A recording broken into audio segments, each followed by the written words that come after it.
नमस्कार, मैं आर के सक्सेना मास्टरमाइंड कोचिंग रीवा के इस एजुकेशनल यूट्यूब चैनल में आप सभी लोगों का बहुत बहुत स्वागत और अभिनंदन करता हूँ। मेरी ये ला की क्लास चल रही है, 3:30 बजे ये स्टार्ट होती है और करीब ये 5:30 तक ये आपका चलती है। तो क्लास में मैंने बच्चों को ये बोर्ड में लिख करके भली भांति ये टॉपिक समझा दिया है और उन्हीं के सामने ये वीडियो बनाया जा रहा है ताकि एक बार उनका जो है वो ये रिवीजन हो जाए। तो एक बार रिवीजन हो जाने से क्या होता है कि कई चीज़ें उनकी परमानेंट मेमोरी में चली जाती हैं और जो उनको एग्ज़ाम में काफ़ी लाभ देती हैं। तो चलिए, हमारा टॉपिक है आज आईपीसी का टॉपिक है हमारा ये आईपीसी 1860 इंडियन पीनल कोड 1860। और ये हमारी आईपीसी क्लास आपकी कौन सी है? 21 क्लास है, 21वीं क्लास है। और आज हमारा टॉपिक है आपका दुष्प्रेरण। दुष्प्रेरण है ना, दुष्प्रेरण। तो दुष्प्रेरण आपके धारा 107 से लेकर के 120 तक में है। तो आज की क्लास में मैंने जो दुष्प्रेरण की मुख्य जो धाराएं हैं, आपकी 2 धाराएं हैं, 107 है और 108 है, तो उनको मैं पढ़ाने जा रहा हूं। और ये हमारा पार्ट फर्स्ट है और पार्ट सेकंड में मैं जो शेष धाराएं हैं आपकी छोटी छोटी बातें हैं, कुछ कम इम्पोर्टेंट धाराएं हैं, उसमें से कुछ इम्पोर्टेंट बातें हैं, तो बताते हुए मैं भाग 2 में जो है वो इस दुष्प्रेरण टॉपिक को जो है वो समाप्त कर दूंगा। तो दुष्प्रेरण का हमारा ये पहला टॉपिक है और धारा कहाँ से है? 107 से लेकर के 108 तक। तो चलिए हम चलते हैं। हमारा उद्देश्य दुष्प्रेरण को जानना नहीं है, हमारा उद्देश्य दुष्प्रेरण को केवल उतना पढ़ना है जितना हमारे ला के एग्जाम में जो क्वेश्चन बनते हैं वो हमसे बन जाएँ। तो मेरा यही उद्देश्य है। तो दुष्प्रेरण के बारे में बहुत सारी मैं अनाप शनाप बातें नहीं बोलूँगा, ना अनाप शनाप कहानी सुनाऊँगा। मैं केवल उन चीज़ों को अंकित करूंगा जो आपके एग्ज़ाम में आती हैं, उन्हीं को मैं बार बार दोहराऊंगा ताकि आपको वो अच्छी भली भांति जो है वो तैयार हो जाए। तो चलिए, क्वेश्चन क्या बनता है? तो एक क्वेश्चन तो आपका ये बनता है कि दुष्प्रेरण किस अध्याय में है? तो अध्याय आपका कौन सा है? अध्याय 5 में है। और किस धारा से किस धारा तक में है? तो उसको याद रखिएगा, 107 से लेकर के 120 तक में है ना। तो 106 में जो है वो अपवाद है, 106 तक।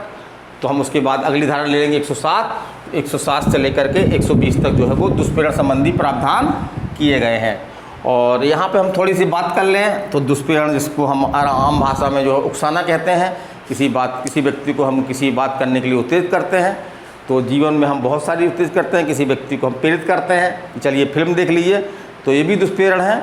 लेकिन जब हम आईपीसी में दुष्प्रेरण को पढ़ते हैं तो इसमें इसका संबंध किससे हो जाता है? अपराध से।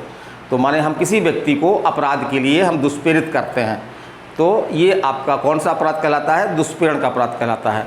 अब यहाँ पे बात आती है कि अपराधी 2 तरह के होते हैं। जो अंग्रेजी विधि है उसमें अपराधी 2 तरह के होते हैं। पहला आपका जो है प्रथम श्रेणी का अपराधी, दूसरा आपका द्वितीय श्रेणी का अपराधी। तो प्रथम श्रेणी का अपराधी जो कि अपराध में सक्रिय भूमिका निभाता है, अपराध करने में उसकी जो है सक्रिय भूमिका होती है। और कुछ ऐसे व्यक्ति होते हैं जो सक्रिय भूमिका नहीं होती है लेकिन फिर भी वो अन्य अपराधियों के साथ जो है अपराधी की श्रेणी में आते हैं, तो उन्हें हम क्या बोलते हैं? द्वितीय श्रेणी के अपराधी। तो यहाँ पे अगर हम देखें तो समांतर जो दुष्प्रेरक होता है वो द्वितीय श्रेणी का अपराधी माना जाता है। लेकिन कभी कभी ऐसी घटना भी हो जाती है, यदि दुष्प्रेरक जो है वो अपराध जहाँ पे उसने जिस बात का उसने दुष्प्रेरण किया है, किसी अपराध का दुष्प्रेरण किया है और स्वयं जाकर घटना स्थल पर जो है वो उपस्थित हो जाता है, तो यहाँ पे जो है वो प्रथम श्रेणी का अपराधी बन सकता है। चलिए हम आगे चलते हैं। तो हम बहुत महत्वपूर्ण धारा इसकी धारा 107 है। तो 107 में जो है दुष्प्रेरण के बारे में बताया गया है। तो उसमें हेडिंग क्या है आपका? किसी बात का दुष्प्रेरण। तो यहाँ जो बात लिखी है, तो बात का मतलब क्या है? अपराध, माने किसी अपराध का दुष्प्रेरण। तो इसमें आवश्यक क्या है कि हम किसी ऐसी बात का दुष्प्रेरण करें जो क्या हो? अपराध हो, जो हमारे कानून में जो है वो गैर कानूनी हो, कानून के अनुसार जो है वो दंडनीय हो। फिर हम आगे चलते हैं। तो धारा 107 का हम देखते हैं तो दुष्प्रेरण करने के ये तरीके ही बताती है। तो कुल कितने तरीके बताती है? 3 तरीके। तो दुष्प्रेरण जो है वो कितने प्रकार से किया जा सकता है? ये एग्जाम में क्वेश्चन बन सकता है आपका 2 प्रकार से, 1 प्रकार से, 3 प्रकार से या 4 प्रकार से।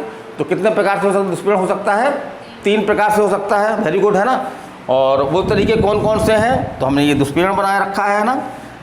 एक तरीका क्या है? पहला तरीका उकसाना द्वारा। तो किसी व्यक्ति को जो है वो उकसाकर हम किसी व्यक्ति को अपराध करने के लिए उकसा करके भी जो है वो दुष्प्रेरण कर सकते हैं। दूसरा तरीका क्या है, षड्यंत्र में सम्मिलित होकर के। दूसरा तरीका क्या है, षड्यंत्र में सम्मिलित होकर के। तो षड्यंत्र क्या है, दो या दो से अधिक व्यक्तियों द्वारा किसी आपराधिक कार्य को करने के लिए जो योजना बनाई जाती है और उसके अनुसरण में अपराध किया जाता है, उसी को हम क्या बोलते हैं, आपराधिक षड्यंत्र। तो दूसरी तरह से में क्या होता है उकसाने में, इसमें कि जो दुष्प्रेरक होता है वो आपराधिक षड्यंत्र में शामिल हो जाता है, अपराधिक षड्यंत्र में जो है वो शामिल होकर के और दुष्प्रेरण करता है। तीसरा तरीका, हाँ इसमें एक चीज़ और देख लें हम कि यहाँ पे ये जरूरी है दुष्प्रेरण के लिए कि षड्यंत्र के अनुसरण में जो है कोई ना कोई कार्य जो है वो किया गया हो। यदि षड्यंत्र के अनुसरण में, जिस षड्यंत्र में दुष्प्रेरक शामिल है, उस षड्यंत्र के अनुसरण में अगर कोई कार्य नहीं किया गया है तो यहाँ पे दुष्प्रेरण नहीं होगा। तो क्या जरूरी है कि षड्यंत्र, जो इस षड्यंत्र में दुष्प्रेरक शामिल हुआ है कई अन्य व्यक्तियों के साथ में, तो उस षड्यंत्र के उद्देश्य को पूरा करने के लिए कोई ना कोई कार्य किया जाना आवश्यक है। आगे चलते हैं, हम तीसरा तरीका देखते हैं। तो तीसरा आपका साक्ष्य सहायता। साक्ष्य मतलब होता है जानबूझ करके, है ना, कोई गलती से भी हम शामिल हो सकते हैं, गलती से हम किसी व्यक्ति को राय दे सकते हैं, तो ये नहीं है ना। हम सहायता कर सकते हैं गलती से किसी व्यक्ति को सद्भावनापूर्वक। जैसे कि मान लीजिए कोई आता है, किसी घर का ताला तोड़ना चाहता है और वो चोर है वास्तव में, लेकिन हम जो हम देखते हैं कि ताला खोलना, वो हमको देखता है, चौंकता है, फिर बोलता है क्या बताएं, हम चाबी जो है अपने घर की चाबी भूल गए हैं, आप हमारी ताला खुलवाने में क्या कर लीजिए, मदद कर दीजिए, है ना। वो हम मदद कर देते हैं, तो हम सहायता करते हैं ना। ताला तोड़ना किसी घर का अपराध है, हम उसमें सहायता करते हैं, लेकिन हमारी सहायता कैसी है, सासे नहीं है, जानबूझकर नहीं है। हमारा इंटेंशन क्या है, हमारा इंटेंशन ये है कि भाई ये व्यक्ति जो है वो इस घर का मालिक है और ये चाबी कहीं इससे भूल गई है, खो गई है, तो हम ताला खोलने में उसकी मदद कर देते हैं। तो यहाँ पे ऐसी स्थिति नहीं है, यहाँ पे सासे सहायता मतलब कि जानबूझकर जो आपराधिक कार्य किया जा रहा है उसको सुकर बनाने के लिए जो है इसमें सहायता की जाती है, ताकि वो अपराध करना उसके लिए अधिक आसान हो जाए। तो चलिए कुछ स्पष्टीकरण दिए गए हैं। इसमें स्पष्टीकरण जो है आपका पहला इम्पोर्टेंट है। तो इसमें कहा गया है कि जानबूझकर दुरुपदेशन माने होता है गलत जानकारी देना या किसी तात्विक तथ्य को छुपाना, कोई महत्वपूर्ण तथ्य है उसको छुपाना। तो इस तरह से भी हम जो है वो उकसाने द्वारा दुष्प्रेरण कर सकते हैं। जैसे कि मान लीजिए इसमें एक दृष्टांत दिया गया है, एग्जाम में दृष्टांत ये आया है आपके क्वेश्चन के रूप में कि एक लोक ऑफिसर है जो किसी व्यक्ति को गिरफ्तार करना चाहता है। एक लोक ऑफिसर, मान लीजिए थोड़ी देर के लिए एक पुलिस वाला है, किसी व्यक्ति को गिरफ्तार करना चाहता है, और इसमें जो दुष्प्रेरक है, दुष्प्रेरक क्या करता है कि किसी तीसरे व्यक्ति को ये बता करके कि ये वही व्यक्ति है जिसको आप गिरफ्तार करना चाहते हैं, उसको गिरफ्तार करवा देता है। तो यहाँ पे जो है वो दुष्प्रेरक जो है वो दंडनीय होगा। दुष्प्रेरक क्या होगा, दंडनीय होगा। और किस तरह किया उसने, यहाँ पर उसने उकसाने द्वारा दुष्प्रेरण किया। कौन सा दुष्प्रेरण किया, उकसाने द्वारा दुष्प्रेरण किया। मैंने उस पुलिस ऑफिसर को उकसा दिया उसने कि जिस व्यक्ति को आप गिरफ्तार कर रहे हैं वो व्यक्ति यही है, जबकि वास्तव में वो व्यक्ति नहीं है, जबकि वास्तविकता क्या है, वो व्यक्ति नहीं है। चलिए हम और आगे चलते हैं। तो स्पष्टीकरण 2 देखते हैं। इसमें 2 स्पष्टीकरण दिए गए हैं। किसी बात को करने या करने के पूर्व कार्य को सुकर सहज बनाना। तो इसमें आपका जो है वो सहायता में क्या होता है, सहायता दुष्प्रेरण का ही दृष्टांत है आपका ये कि किसी बात को करने या करने के पूर्व कार्य करने को सुकर या सहज बनाना। तो सासे सहायता द्वारा दुष्प्रेरण कहा जाता है। माने हम कोई व्यक्ति कोई आपराधिक कार्य करना चाहता है ना, तो हम क्या करते हैं, उसकी सहायता कर देते हैं। और कैसी सहायता करते हैं, हम जानबूझ करके उसकी सहायता करते हैं, उनका इंटेंशन जानते हुए भी।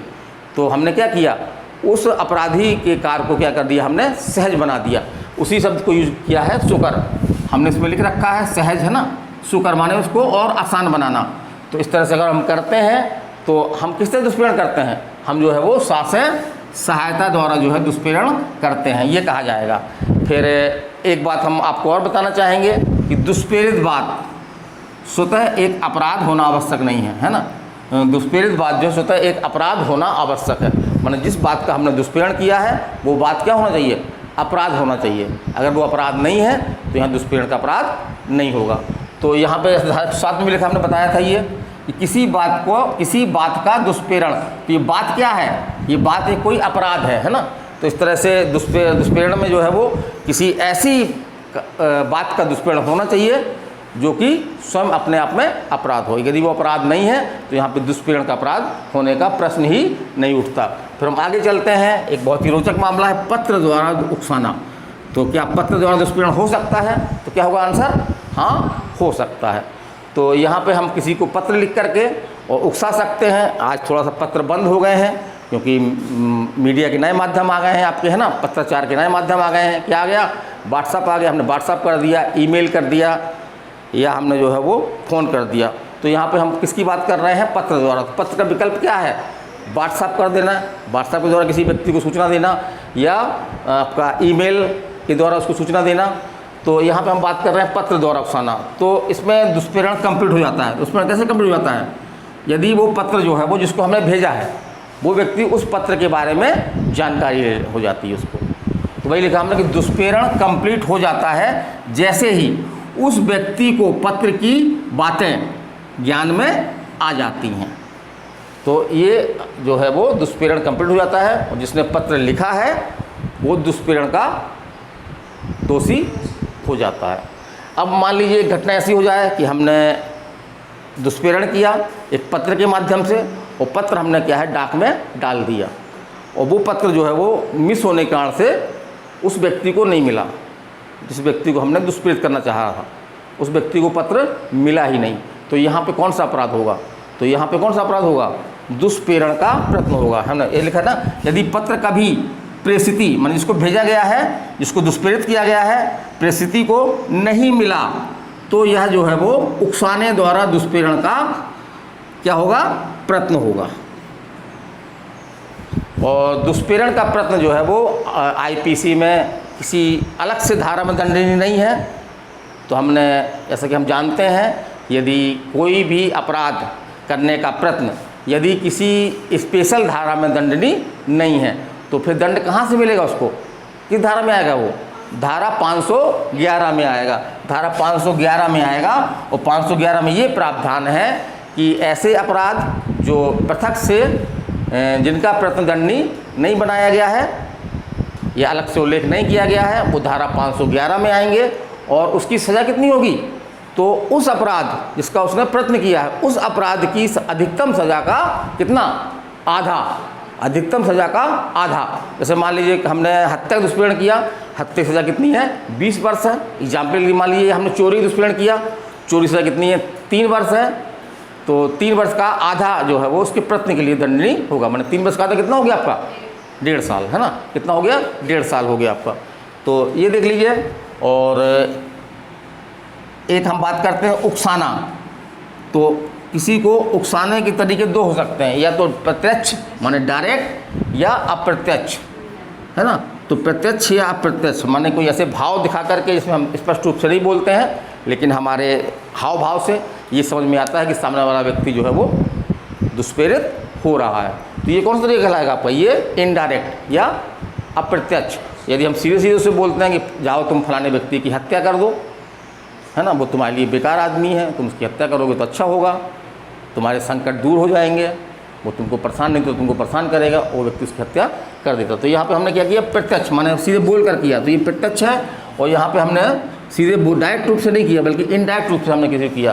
तो दुष्प्रेरण जो है वो किसी व्यक्ति को उकसाना प्रत्यक्ष रूप से भी उकसाया जा सकता है और अप्रत्यक्ष रूप से भी उकसाया जा सकता है। चलिए हम आगे बात करते हैं सहायता के द्वारा दुष्प्रेरण में जिस कार्य के लिए सहायता की गई है वह कार्य किया जाना आवश्यक है। तो तीसरा तरीका हमने बताया था कि शास्त्रीय सहायता माने किसी अपराध करने में सहायता।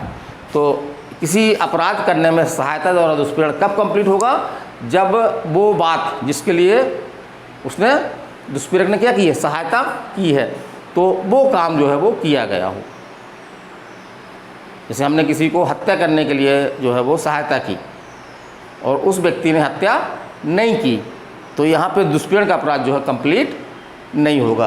तो इसको पढ़ लीजिए चलिए एक बार, बड़ा स्पष्ट लिखा हमने कि सहायता के द्वारा दुष्प्रेरण में, है ना, ये तरीका है, तीसरा तरीका है ये, जिस कार्य माने अपराध, है ना, कार्य मतलब क्या होता है? अपराध के लिए सहायता की गई है वह कार्य किया जाना आवश्यक है। यदि वह कार्य नहीं किया जाता है तो सहायता द्वारा दुष्प्रेरण कंप्लीट नहीं होगा। फिर आगे हम चलते हैं कि अवैध लोप द्वारा सहायता कर दुष्प्रेरण किया सकता है। माने किसी की सहायता हम जो है वो प्रत्यक्ष रूप से कोई काम करके या कोई काम ना करके, जो काम करना हमारा दायित्व है, तो उसके द्वारा भी हम जो है वो एक प्रकार से उस अभियुक्त की जो है वो सहायता कर सकते हैं। जैसे एग्जाम्पल के लिए लीजिए कि एक व्यक्ति जो है वो घर का चौकीदार है, उसका काम क्या है? घर की सुरक्षा करना। वो क्या करता है, कुछ लोग उस घर में चोरी करना चाहते हैं, तो वो क्या करता है कि हम जो है वो अंदर से दरवाज़ा खोल देंगे और हम मालिक से छुट्टी लेकर के जो है वो कुछ समय के लिए चले जाएंगे, उस समय आप आना और आप चोरी कर लेना। तो उसने क्या किया यहाँ पे अपने कर्तव्य का क्या किया? उसने कर्तव्य का लोप किया, मतलब उसने अपना कर्तव्य नहीं किया। तो वही बात हम कह रहे हैं कि अवैध लोप द्वारा सहायता कर दुष्प्रेरण किया जा सकता है।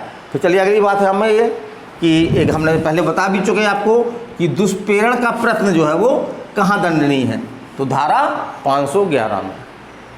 कहाँ दंडनीय है? धारा 511 में। ये क्वेश्चन आपके आया है एग्जाम में ये कि दुष्प्रेरण का प्रयत्न जो है वो दंडनीय है किस धारा में। उसने आसपास धारा लिख दी थी, जैसे धारा 109, 112, 115 इस तरह धारा लिख दी। एक धारा लिखी थी उसमें 511। तो अगर हम आईपीसी देखते हैं तो किसी भी धारा में दुष्प्रेरण का प्रयत्न दंडनीय अलग से नहीं बनाया गया है। मतलब वो कहाँ जाएगा? वो जाएगा धारा 511 में। तो कहाँ दंडनीय है? धारा 511 में। चलिए हम अगला देखते हैं, धारा 108। इसमें दुष्प्रेरक कौन है ये बताया गया है, और इसमें जो 5 स्पष्टीकरण दिए गए हैं उनसे भी आपके क्वेश्चन बनते हैं, तो उनको भी आप देखिए। और ख़ास तौर से मैं आप लोगों से अनुरोध करना चाहूँगा कि जो स्पष्टीकरण में बहुत सारे जो है वो दृष्टांत दिए गए हैं, तो वो दृष्टांत आपके एग्जाम में आते हैं, तो उस दृष्टांत को आप ज़रूर देख लें, एक दो बार रिवीजन कर लें, तो आपको वो दृष्टांत अगर एग्जाम में आते हैं तो वो दृष्टांत आपसे बन जाएंगे। फिर चलते हैं हम, तो अब बात हम करते हैं कि दुष्प्रेरक कौन है। तो अगर सिंपल शब्दों में कहें, जो व्यक्ति किसी अपराध को करने का दुष्प्रेरण करता है वो क्या कहलाएगा? दुष्प्रेरक कहलाएगा। जैसे कि हम मान लीजिए हम हैं और आप लोगों को हमने जो है कोई दंगा करने की दुष्प्रेरित करते हैं कि आप लोग जा करके बाज़ार में जाइए और खूब लड़ाई करिएगा, है ना, और आप जाके लड़ाई करते हैं, तो हमने क्या किया? आपको दंगा करने के लिए क्या किया? दुष्प्रेरित किया। तो हम कौन हो गए? हम कौन हैं? दुष्प्रेरक हैं। हम दुष्प्रेरक हैं और आप लोग कौन है? दुष्प्रेरित हैं। जिसको हमने दुष्प्रेरित किया, जिसको किया वो क्या है? दुष्प्रेरित है। तो यहाँ पे धारा 100 क्या बताती है कि दुष्प्रेरक कौन है? तो इसमें लिखा हुआ है कि वह व्यक्ति, कौन व्यक्ति? वह व्यक्ति जो दुष्प्रेरण करता है दुष्प्रेरक है। अगर इसके हम भाव समझें धारा 108 के, तो ये स्पष्ट रूप से ये भाव निकलता है कि वह व्यक्ति जो किसी अपराध का दुष्प्रेरण करता है, वह व्यक्ति जो किसी अपराध का दुष्प्रेरण करता है क्या कहलाता है? दुष्प्रेरक कहलाता है। फिर हम आगे चलते हैं कि अगला हम बात देखते हैं कि दुष्प्रेरण के लिए यह आवश्यक नहीं है कि दुष्प्रेरित कार्य किया जाए। तो ये बहुत महत्वपूर्ण बात है, ये इससे आपके क्वेश्चन बने हुए हैं। ये आपके स्पष्टीकरण 2 में बात कही गई है। ये भी पूछ सकता है कि किस स्पष्टीकरण में ये कहा गया है कि दुष्प्रेरण के लिए यह आवश्यक नहीं कि दुष्प्रेरित कार्य किया जाए। इसको एग्जाम्पल के द्वारा समझाया गया है। एक छोटा सा एग्जाम्पल हम भी ले रहे हैं। जैसे कि मान लीजिए कि हमने जो है वो एक व्यक्ति को अपराध कोई भी अपराध कोई भी हो सकता है, चोरी करने के लिए हमने दुष्प्रेरित किया उसको, और उस व्यक्ति ने जो है वो चोरी करने से मना कर दिया। तो क्या दुष्प्रेरण का अपराध कंप्लीट हुआ? तो कंप्लीट हो गया। तो उसमें यही बात कही गई है कि भले अगर हमने दुष्प्रेरित कर दिया है और जिस व्यक्ति को दुष्प्रेरित किया गया है उसने वो कार्य करने से, वो अपराध करने से क्या कर दिया? मना कर दिया, तब भी अपराध गठित होगा। तो वही कहा गया है इसमें कि दुष्प्रेरण के लिए यह आवश्यक नहीं है। क्या आवश्यक नहीं है? कि दुष्प्रेरित कार्य जो है वो किया जाए। क्या आवश्यक नहीं है? दुष्प्रेरित कार्य किया जाए। दुष्प्रेरित कार्य किया भी जा सकता है, दुष्प्रेरित कार्य अगर नहीं भी किया जाता तब भी दुष्प्रेरण का अपराध जो है वो कंप्लीट होगा। जैसे कि एग्जाम्पल के लिए इसमें 2 दृष्टांत दिए गए हैं, इसको आप देख लीजिए। चलिए थोड़ा सा हम समझा भी देते हैं। जैसे कि हत्या के लिए दुष्प्रेरण, है ना, हमने एक व्यक्ति को जो है वो किसी तीसरे व्यक्ति की हत्या करने के लिए क्या किया? हमने दुष्प्रेरण किया, और जिस व्यक्ति को हमने दुष्प्रेरण किया उस व्यक्ति ने मना कर दिया कि भाई हम पागल थोड़ी हैं, हत्या कर देंगे। अच्छा ठीक चाहते हैं, तुम चाहते हैं कि हम हत्या कर दें और जेल चले जाइए, है ना, तो हमारा भला चाहते हैं, हम ना करब हत्या। लेकिन यहाँ पे अपराध नहीं किया उसने, लेकिन तब भी दुष्प्रेरण का अपराध जो है वो हुआ, तो का जो है वो हत्या के दुष्प्रेरण के लिए वो जो भी व्यक्ति जो दुष्प्रेरक है वो हत्या के दुष्प्रेरण करने के लिए दंडनीय होगा, है ना। ये आपका आंसर है इसमें। फिर दूसरा देखते हैं हम, दृष्टांत खा है। का खा को गा की हत्या करने के लिए उकसाता है। इसमें जो दो व्यक्ति का है ना, जो आपका दुष्प्रेरक है, ये दुष्प्रेरित है खा, ये क्या करते हैं कि गा ये उकसाता है। कौन उकसाता है? का जो है वो खा को उकसाता है कि तुम गा की जा करके हत्या कर दो। ठीक है, गा तैयार हो जाता है, गा हत्या करने के लिए जाता है, उसको घायल भी करता है, लेकिन इत्तेफाक से क्या होता है कि ऐसा ज़्यादा घाव नहीं लगता है जिससे उसकी मृत्यु हो जाए। कुछ समय बाद डॉक्टर वगैरह इलाज करते हैं, घाव ठीक हो जाता है, तो वो व्यक्ति की हत्या नहीं हो पाती है। तो अब यहाँ पे कौन व्यक्ति किस अपराध का दोषी है? तो यहाँ पे जो दुष्प्रेरक है वो काहे के लिए दंडनीय होगा? हत्या करने के दुष्प्रेरण के लिए दंडनीय होगा। और खा काहे के लिए दंडनीय होगा? हत्या के प्रयत्न का दंडनीय होगा, है ना। तो हमने ये कहा कि कुल मिलाकर के कि हमने जिस बात का दुष्प्रेरण किया है वो बात अगर ना भी करे तो भी दुष्प्रेरण होता है, या वो उससे कोई भिन्न बात करे तो भी दुष्प्रेरण होता है। हमने हत्या के दुष्प्रेरित किया, वो हत्या नहीं कर पाए, केवल हत्या का प्रयत्न किया, उसने हत्या में सफल नहीं हो पाया। लेकिन जो हमने काहे दुष्प्रेरण किया था? हमने हत्या का दुष्प्रेरण किया था, इसलिए हम क्या किसके दोषी होंगे? हत्या का दुष्प्रेरण करने के लिए हम दोषी होंगे। चलिए आगे चलते हैं और देखते हैं। फिर देखते हैं हम स्पष्टीकरण है आपका, ये स्पष्टीकरण 3 है। तो इसमें एक बड़ी स्पष्ट बात कही गई है कि इसमें जिस व्यक्ति को हम दुष्प्रेरित करते हैं, माने दुष्प्रेरित व्यक्ति के लिए ये आवश्यक नहीं कि वो अपराध करने में सक्षम हो। जैसे कोई 7 वर्ष से कम आयु का बालक है, या कोई पागल व्यक्ति है, या कोई मत्त व्यक्ति है, इस तरह से बहुत सारे व्यक्ति हो सकते हैं जो अपराध करने के लिए सक्षम नहीं है। तो यदि हम ऐसे व्यक्ति को दुष्प्रेरित करते हैं और वो अपराध कर देते हैं, तो वो तो क्योंकि अपराध करने में सक्षम नहीं है तो वो किसी अपराध के दोषी नहीं होंगे। लेकिन हमने जिस अपराध करने के लिए उनको दुष्प्रेरित किया, हम उस अपराध के दुष्प्रेरण के दोषी होंगे, है ना। जैसे कि मान लीजिए एग्जाम्पल समझाया है, इसमें आवश्यक नहीं है, एग्जाम्पल हमने लिखा नहीं है। जैसे कि शिशु है, ये समर्थ नहीं है। चित्त विकृत व्यक्ति माने पागल व्यक्ति, मत्त व्यक्ति जो नशे में है, और नशा जो है वो अस्वैच्छिक है। तो ये बात कहाँ कही गई है? आपके स्पष्टीकरण 3 में कही गई है। जैसे कि हमने मान लीजिए कि एग्जाम्पल ले रहे हैं कि एक 6 वर्ष का बच्चा है, हम जो है वो उसके नाना जी से हमारी जो है वो लड़ाई है। नाना जी की हम क्या करना चाहते हैं? हत्या करवाना चाहते हैं। तो हमने 6 वर्ष के बच्चे को जो है वो एक चाकू दे दी और बोला कि जाओ नाना का जो है वो गले में मार दो। तो हमने किसको दुष्प्रेरित किया? हमने 6 साल के बच्चे को दुष्प्रेरित किया। वो अपराध करने में सक्षम नहीं है, उसने जाकर के नाना को चाकू मार दी और नाना जी जो है वो स्वर्गलोक चले गए, है ना। स्वर्गलोक चले गए नाना जी। अब प्रश्न उठता है कि क्या हम किस अपराध दोषी होंगे? तो हम तो हत्या के अपराध के दोषी होंगे। हम हत्या के अपराध का दुष्प्रेरण करने के लिए दोषी होंगे। लेकिन जो 6 वर्ष का बालक है वो दोषी नहीं होगा, क्योंकि उसको किस धारा में मिला है? बचाओ, धारा 82, वेरी गुड, है ना।